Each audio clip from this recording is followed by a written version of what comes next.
and gentlemen, welcome to Hate It or Love It. I am your host for today, Jeremiah the Revelist. So today I'm going to be reviewing The Unbearable Weight of Massive Talent. So The Unbearable Weight of Massive Talent stars Nicolas Cage, and it also stars Pedro Pascal. So the movie itself is Nicolas Cage playing Nicolas Cage. He's pretty much down on his luck, about his career, how he wants to make another big movie, but he's having a hard time with his family and everything else around him.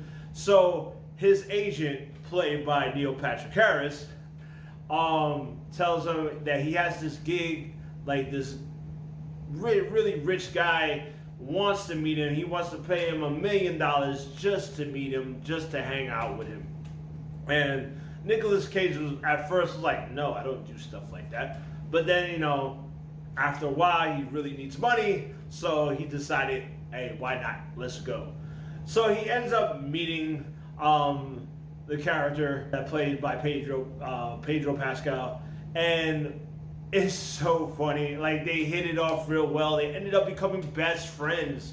And then after that, the FBI kidnaps Nicolas Cage, and the FBI needs his help because supposedly Pedro Pascal is a dangerous gangster, and they need him to, save somebody and also get evidence on him so they could take him down. So now you got this spy thriller comedy / buddy movie, which I find this movie is so funny. Man, I haven't laughed so hard in a while. This movie was so great. Nicolas Cage and Pedro Pascal, their chemistry in this movie is so great. It's so funny. The whole buddy bro romance thing is so good. And, and the whole spy thing that's added to this, it just gives this movie it's just so good, it's just everything involved around this film was so funny. It was just a great time, great comedy, great action flick. I mean, the FBI agents that we have they're not really memorable characters, but who cares? The whole movie is based off these two guys. You know what I'm saying?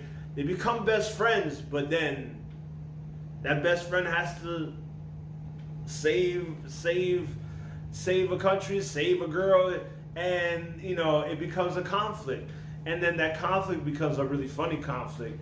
So I love the scenes. I loved all the scenes. I love the fact that Pedro Pascal's character, he developed a screenplay, and he wants Nicolas Cage to play the main role, and they're throughout the stay they're trying to come up with this crazy script, crazy movie. And it's almost like the movie itself becomes the script they're trying to write, which is so funny. It works out so well. I mean, if you want to see a good comedy, good spy thriller comedy, check this movie out. This movie is actually a good film. I advise you to check this out. This is probably one of my favorite Nicolas Cage movies. And we also get Nicolas Cage as playing himself as an imaginary friend of his. So that is bonkers on its own level. It's freaking crazy. I mean, I gotta say, just check it out. Check out this movie. It's great. What do I rate this film? Is it a love? Is it a hate? Or is it something in between? I gotta give it a love. I give it a love. I really love this film. I thought it was funny. I thought the action sequences were good. I thought the whole bringing Nicolas Cage, the real Nicolas Cage to this film, and him playing himself while everybody's playing the fantasy characters, I think was really good. Yeah, I just loved everything about this film, and I advise you check it out. So subscribe, comment, let me know what you thought about The Unbearable Weight of Massive Talent. Did you love it? Did you hate it? Or was something in between? And also comment below. And like I said, if you want to know my rating system and how my rating system works, just click on the description and it tells you the whole thing. So I'll see you when I see you. Peace.